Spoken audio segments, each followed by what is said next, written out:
I just had this thought I wanted to share with you, dear listeners.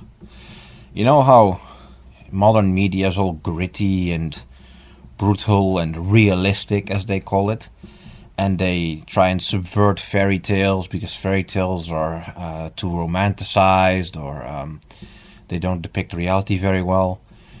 Like, think how Game of Thrones depicts medieval fantasy rather than Arthurian legend, for example, or how the Witcher series subverts classical fairy tales. It occurred to me that in fiction we depict the things we long for and don't see in reality very often. So, back in medieval times when they were writing these fairy tales, they had these oral traditions and so on.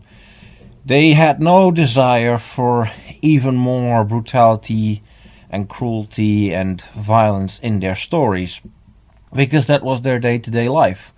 Being oppressed by a feudal lord, they didn't have to tell each other that in fiction. They didn't have to make their fiction gritty and realistic, because they lived in a gritty world. You know, they knew about how harsh feudal aristocracy was. They knew about the brutality of war and famine and plagues. They didn't need to depict it in their fiction. So what does that really say about the fact that we so very long to depict violence in our fiction and to subvert nice things? Is it that maybe we're too comfortable? Is it that we have too many nice things? I don't know. I think modern life's pretty miserable in many ways. I don't think there's this desire for a harsher life, but to an extent maybe there is as well.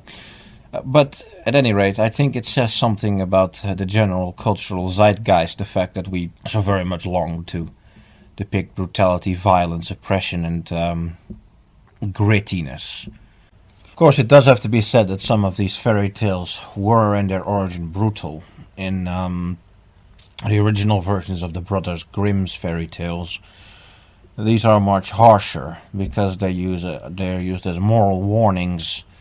For example, Little Red Riding Hood gets eaten and doesn't get saved, and there's, for example, the German tale of Struwwelpeter, who refuses to cut his hair and his fingernails, and and Struwwelpeter comes and he cuts off his fingers and his toes with a giant scissor as a punishment.